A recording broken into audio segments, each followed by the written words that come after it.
calculated that you've earned the right to have this level of authority, right? Amen. Right, you're submitting to bosses, right? That gives you the authority with the funds that pay the bills to make the decision. But that's a whole nother topic right there. Y'all know y'all don't want to talk about that. Let's get back to this little change.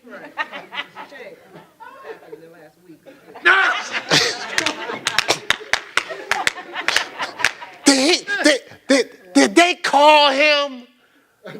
That's why I ain't even, nah.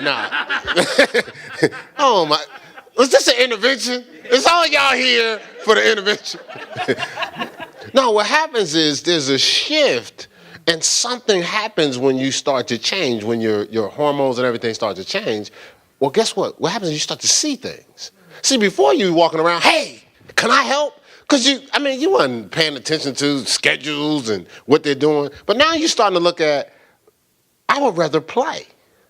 Wait, are we kidding here? Matter of fact, if you left it up to you, you would not go to school. And you definitely wouldn't do no work. Right. And you eat. Well, you 15, so you're starting to realize you may need school. Oh my goodness. How'd you know?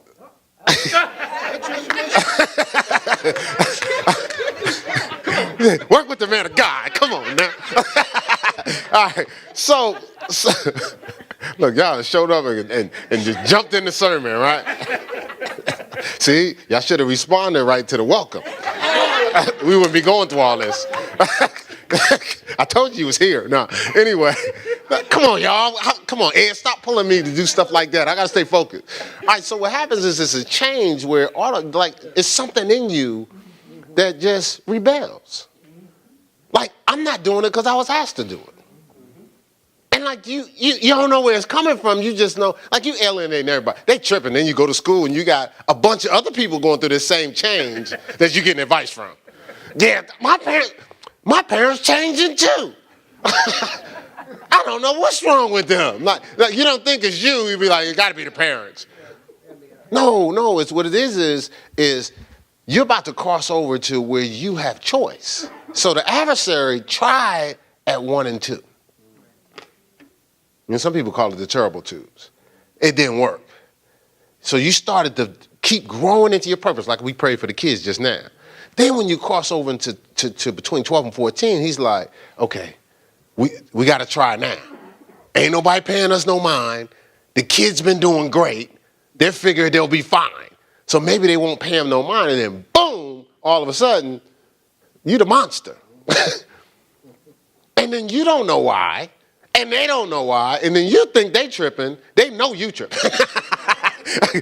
right? And so what it is it's that nature. So it's pouring more of God in you, because what the devil's trying to do is steal your connection.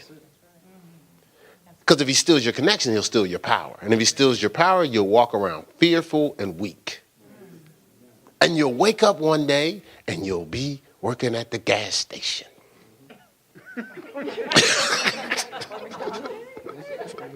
That wasn't even nice, was it? I hit him with the gas station. You're like, I don't want to work at the gas station now. Don't have no nightmares, they have nightmares pumping gas. Ah! All right, so anyway, let's get back. So it's important to understand authority and to utilize authority. Because I used the youth there. But they have an opportunity. So we use them because they have an opportunity. The young folk have an opportunity. The young folk have an opportunity because they can make a shift right now. Because you're closer to submission and obedience than you are to rebellion. You haven't been in rebellion that long. And then you're probably following some fools. You're trying to get respect among fools. But come back and make your connection, because that's what's going to get you your dreams. Now, we just talking about the young folk. So what's going on with the older folk? What y'all doing? See, because what happens is, y'all walking in a level of rebellion, you rebelling God. Like you're doing what you want to do, not what God tells you to do. And so now and you building stuff, that's what's so dangerous. See, they playing. They ain't got started yet, but you actually are establishing some stuff. And the devil just walking in, taking everything you've worked for.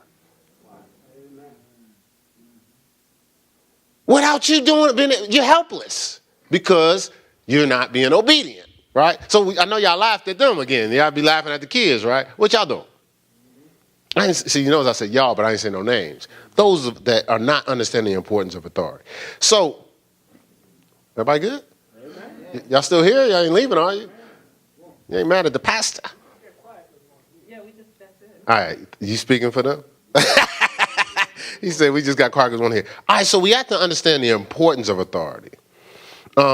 See, that's what makes authority essential because it allows power to function and it determines the boundaries of power's expression. Whatsoever you bound on earth shall be bound in heaven. Whatsoever you loose on earth shall be loose in heaven. So that authority is creating a almost like a path for your power. You remove the authority, you're out of control. You ever see somebody that, because right now, again, they have choice and they have the ability to do, but you ever seen somebody just out of control? Whatever they feel like doing, they're doing, and then they keep putting out fires because it wasn't a good decision. But see, if you was submitted to authority, if you was in the boundaries of subjection, then that authority and that power would have been directed to keep accelerating your purpose, not just be all over the place. You don't have to keep doing stuff where you make excuses for it. Then it keeps getting worse and worse, and then you keep coming up with another excuse. Then another. You don't have to keep going through that all over the place. Amen. Remember how we said, like, if you slit one of these wires out here, that's going through the electrical station, through transformers, through the lines, coming in through the electrical socket. But if you cut one of those lines, you notice that wire start dancing. It just be dancing up. It's out of control. Right? Because somebody has severed what it was subject to, and that was the rubber. Amen. So if somebody severed the connection that was keeping it focused and locked in, making it a laser, not just wild all over the place. Imagine if you keep putting out fires, you'll find yourself in the same place 10, 15 years later. Like, why am I still here? Amen. But if you stay locked in, you find yourself accelerating all the time. All right? All right, so, all right. All right, so that's why if you sin against power, see, sinning against power is more easily forgiven than sinning against authority. See, because the power may just not be connected, but still contained and available. But if you sin against authority, see, that's the source. That's your source. See, if I sin against God, who is authority, that's my source. If I disconnect myself from that, I have no power. Disciples go out and they have to, Jesus sent them out to bind and loose demons. So he said, I'm going to give you power. Go on out there and try it on for size. I want you to see at least you have power. He was setting them up to know that they needed him. So they go out and they Master, even the demons are subject unto us. So we said, this stuff work. Then they run into a demon that they couldn't do nothing with. And so the man says that your disciples couldn't cast this demon out. So Jesus cast the demon out. And they said, so how come we couldn't cast that one out? They said, oh, no. This is another level here. This one comes out by prayer and fasting. You have to submit and stay locked in and sanctified at another level with this level. He said, no. You can't just operate business as usual. And see, I knew you were going to run in there. I didn't tell you ahead of time because see, now you're valuing your connection to me. Now you know, John 15:5, apart from me, you can do nothing. You recognize that just having power doesn't release you from your connection to me and God. And that's what we do. We get authority. You grow up to have choice. And as soon as you grow up to have choice, all of a sudden now, I'm good. I got this from here. Really? I'm grown. You think you're grown because you at a certain age? No, your ability to have a liberty but still operating in subjection is what makes you grown. Paul said, because I have liberty, does that mean I'm just going to do anything and everything? No. I'm going to still operate in the same level of restraint. You see it in athletics all the time. Like I watch, I use Vince Carter. I don't know if y'all know what that is. You know who Michael Jordan is. But if you watch them in college, they weren't the same people that they were in the pros. They were subject to authority. Whatever Dean Smith said, that's what it is. So I use the North Carolina people. I'm a Syracuse fan, but I know y'all North Carolina folk. And watch that, Ed. I saw that little. But actually, out of the North Carolina teams, I like UNC.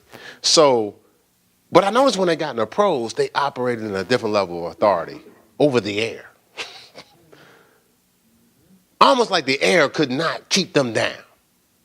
Vince Carter looked like he's walking on air half the time. Now I just walk over here and make the dunk. Why hang out in the air over there? No, in the air he would go from one, and just hang around up there. Going by, then dunk. Well, why? Because he studied them out. They were submitted to authority, so when they went to the next level, they had authority. There's other people that they said, you're going to be the next Michael Jordan. Study out their career. They were rebellious. They didn't submit to no authority. They was in the league for a couple years. Won one dunk contest or something. Then gone. Why? They wasn't submitted to authority, so they had no authority. See, there's a reason why you're under tutors and governors until the appointed time of the Father, Galatians 4. So when God releases you, he's saying, your default is subjection. That's your default. Even when you can do what you want to do, you're still operating in subjection. You know how you commit to stuff? Let's say you commit and you say, I'm going to commit, I'm going to tithe. And you're on a roll. Things start happening well for you. So you're subject to authority. Then now you get all types of funds and resources and new jobs and promotions. And you get new cars, new house and all types of things. Why do things change? See, God's thought is when I get you to that platform, you'll still be in subjection. Nothing will change. Do you think God is sending you someplace to be separate from him? So let's say, what's the next game? Was it PX something? What's the new game? Thank you, my brother. Thank you, my brother. See, he's participating. You can't say he didn't participate in the service. PlayStation 4, Xbox One. So let's say you guys desire that if you don't already have it. All right. And you okay, Ed? Stay with me, Ed. Stay with me. All right. So let's say you guys have been submitted to authority.